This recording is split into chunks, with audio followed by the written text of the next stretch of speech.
Guys, bili tayo isda doon kanina sa palengke. Lalagay natin ito sa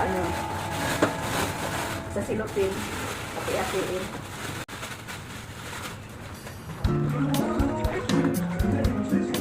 Pasok na natin pala ito.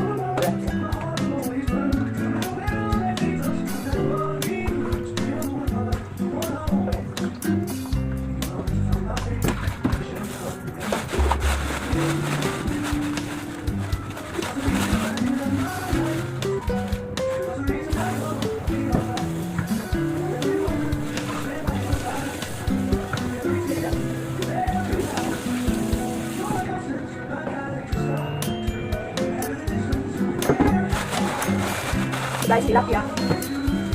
Pagdili tayo ng tahon yan sa bawat tumas. Ito guys, tahon.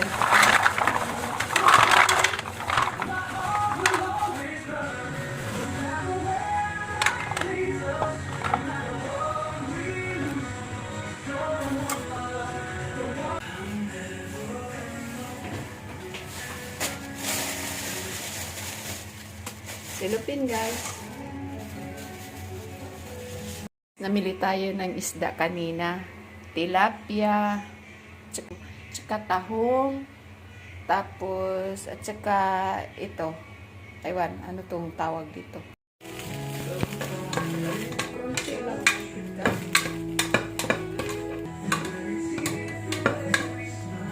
Isa natin.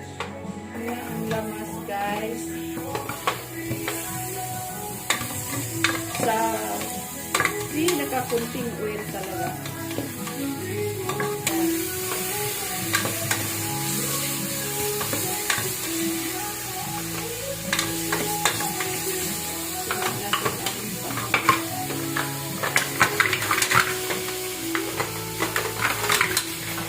Para malinang lang siya guys.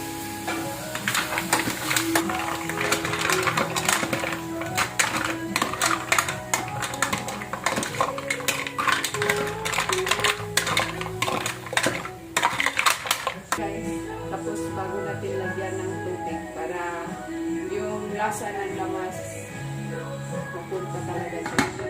Guys, ng water, pero nakaboil na yun siya para madali lang siya.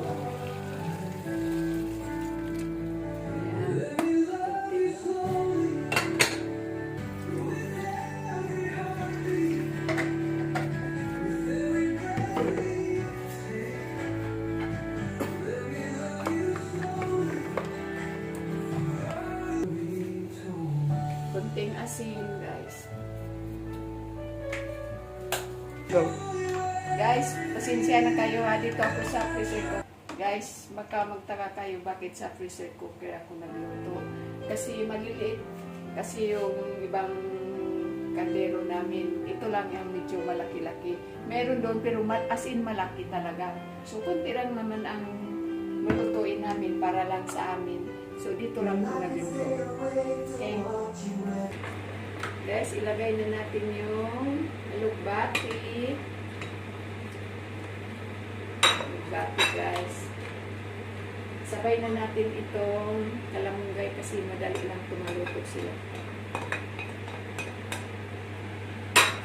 Sa yung kalamunggay namin nasubran na sa lamig.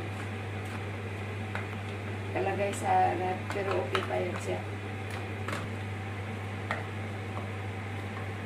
Guys, lagay na natin ito, yung pulitis. Saglit lang yun talaga siya maluto, guys.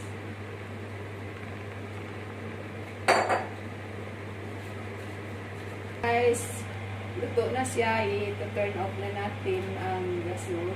Tapos, sabaw-sabaw kami ngayon, naggulay kasi kahapon nag-beef kami, kaya ngayon maggulay na naman tayo. Okay.